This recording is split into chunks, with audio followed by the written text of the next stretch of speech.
You know, you probably noticed that almost every new rifle, particularly that comes out, has got a threaded barrel on it, though it's still,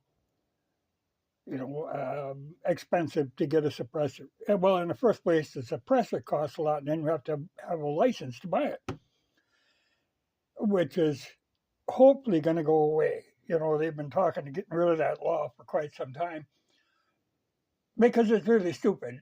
The only thing that hurt when that guy shot that CEO that day, well, of course, he had a suppressor on. Whatever they needed, but he had one, and that's a little bit of a problem. But I always thought I would like to have a suppressor for this. It's a Walther made Colt 22. Now, it's a 1911 design, which I really like. And the thing about these, this is the actual barrel. It's very small. There's a housing that goes over the barrel. And the barrel actually just is sitting in there. You can actually push it back. It's keyed to lock into position. And so is this barrel cover. And let's see. This is the nut that holds it on the outside, that holds it to the cover, and it's under tension. Well, these came on the market not that long ago, and I picked one up. They're an adapter. So this is the nut, and then you have the threads on the end to put a suppressor on, and a little nut that covers it. And I thought as long as they were available, I don't even remember where it was from. Well, it's been kicking around a while. But I always thought it would be nice to have one. Part of the reason is this is a, strictly recoil operated, blowback operated. So that barrel doesn't move. It's much like my macro, but the barrel is stationary. On a regular 1911, it has to do that lockup. So every time the barrel has to go up for the lugs to unlock. I always thought that seemed, like, how is that going to work? You're going to have a heavy suppressor flopping around on the end of the barrel? You'd think that would really slow the whole action down. I don't know. I mean, they must do it, but I don't know how that works. It'd be easy, you can get a different barrel and they just pop in there. No big deal. But I could use a suppressor on this. I mean, it'd be interesting for like gopher hunting and not, pest control. Also, what I'd like to do, these are the non-lead 22, the short-range green. Okay, the gun fires them, but it won't cycle them. There isn't enough recoil there. So I do have a different recoil spring that I'm going to play around with and, like heat up and kind of collapse a certain amount of coils.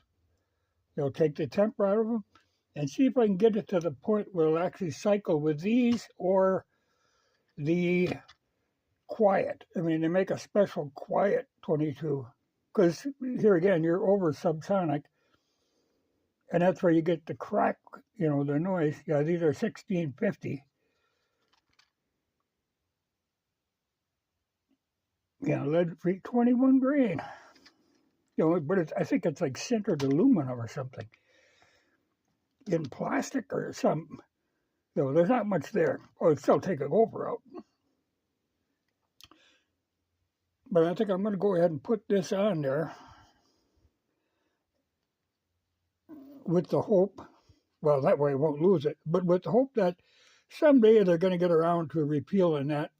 Because honestly, there's no reason a suppressor should cost more than like $30. If we got rid of that law, they would be flooding the market with them.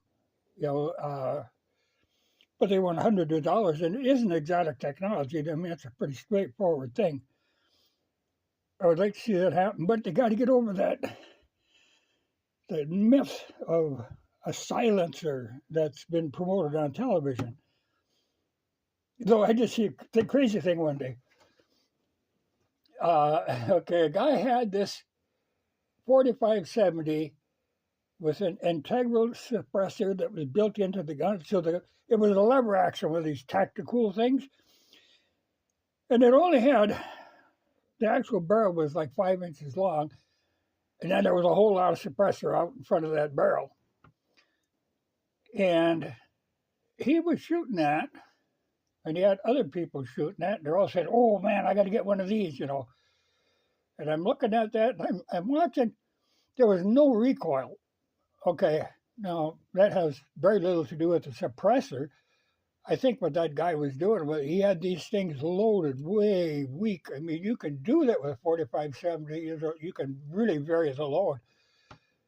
And those things must have been incredibly weak. It would have been interesting to see them over a chronograph because, man, they had to be moving slow. Well, you could hear it when you shot.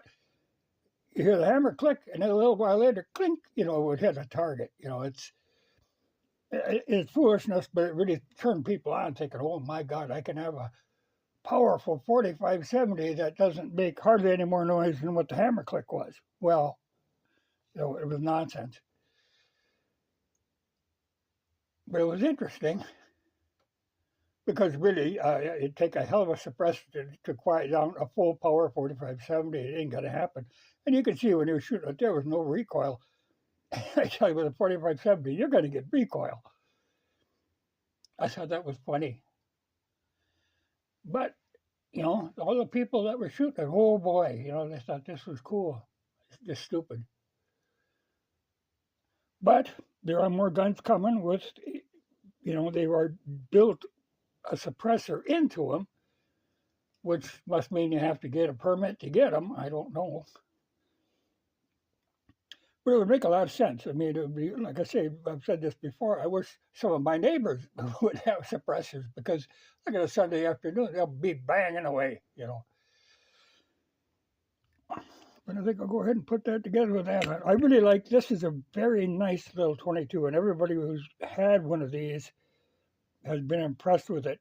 It looks like a regular 45, and it feels like a regular 45, but the takedown is altogether different. But it handles that way. And I like the way a 1911 handles. It's intuitive shooting.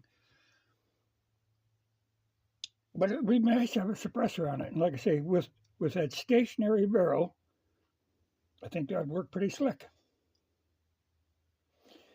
Man, we'll see if they ever change that law. I keep hoping.